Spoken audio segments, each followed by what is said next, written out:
When I say it was big, it's long and big, and it's something I've never heard of before.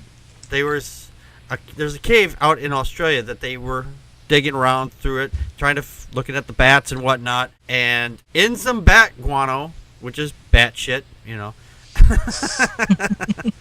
a group of this happened back in 1988. These group of Australian paleontologists came across some fossils in this cave, and in one of the fossils, inside the bat poop was, well, basically it was sperm. And the thing was, it's not just like any old sperm. It was sperm from a very old creature, from a shrimp. No, I'm not talking like some small guy. I'm talking about this kind of a shrimp. It's called the ostracods. And they're around even today, but but we didn't understand a whole lot about them.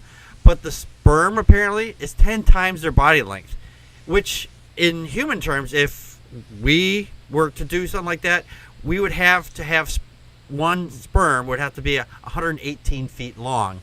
So just to give slightly comparison, that's a long ways. Now the sperm itself is about a centimeter long. And the creature itself is only about a meter long, or 1 millimeter long, excuse me.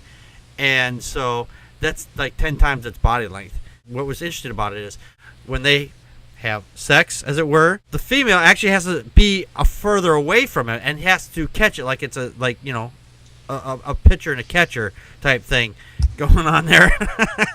Incoming! Batter up. Dave, your thoughts? Isn't a giant shrimp sperm an oxymoron? Yes. I think that's interesting. First off, I was unaware that the Earth was older than 6,000 years old, but apparently it is.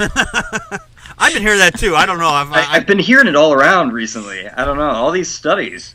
It's pretty amazing how much they talk about it. Yes. That guy with that book? Yeah, that book. I don't know. Dawkins in the chat room just at 118 feet long sperm. They'd see you coming a mile off. Leave it to Dawkins. Yeah, I mean, this is an interesting story. I think that one of the more interesting parts about it is less about the shrimp sperm and more about the bat guano. Mm-hmm. There's actually something about bat guano that makes it so that bat guano actually is a prime place to find fossils like this. Yeah. They, over and over again, are finding fossils in bat guano. And they don't actually know what it is about the bat guano that preserves these fossils. But, once they understand it, that will be a pretty cool discovery as well. Mm-hmm.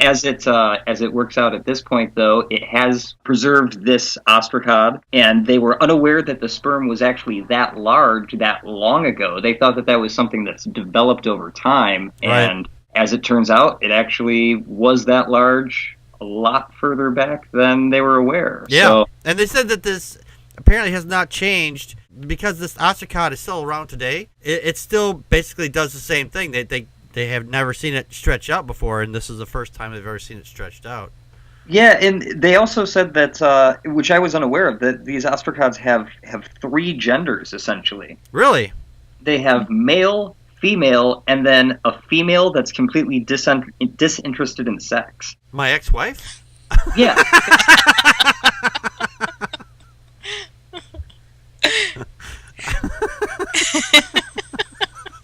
I can't top that. Connie, your thoughts?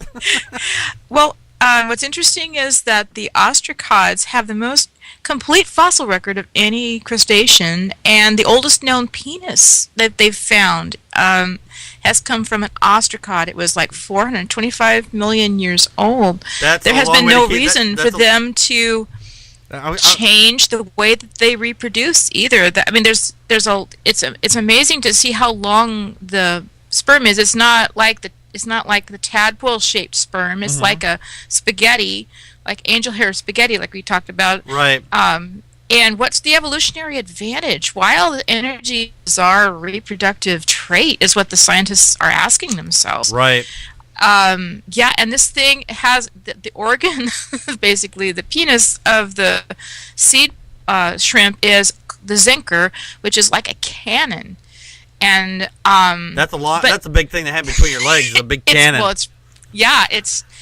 Well, anyway, the recoil. I don't know. Yeah, the recoil on that. But the seed. It's called a seed shrimp because of the shell on it. It's kind of like a mussel, and so it really spends all of its energy to be inside of this protective shell. Mm-hmm. So I'm guessing, just because I was trying to read about it, that maybe they don't want to have anything external, that they're keeping it all inside of the shell because they're safest in there. I mean, they can survive being eaten. They can go through a digestive tract because the shell is so hard. Really? And so I wonder if that's why they don't have an external, why they don't have sex another way. It's more like, so like you said, it's a big game of catch. Yeah. So. You said who would have known? You said they found a penis. One of the penises of the. One of the oldest penis that they've ever found in the fossil record was from an ostracod, also. Wow, that's that's a long. If that's a long time to keep that hard. I'm good, but I'm not that good. Well, there's no circumcising this thing, I guess. No, Any last thoughts on that, Connie? Well, I'm just glad that the ostracods have this incredibly long sperm, and that would be very intimidating, I would think. Yeah. Itself. So. Hey, this little thing it's shooting out 10 times its body length. I'm impressed, and I'm like going, why? Well, you are not alone. That's what the scientists are still asking themselves. Of course, we know that there's people who would say, well, because God, but right. No. If you could shoot sperm that far, I suppose there'd be a lot of guys that say, and where do I sign up for this? So. Right.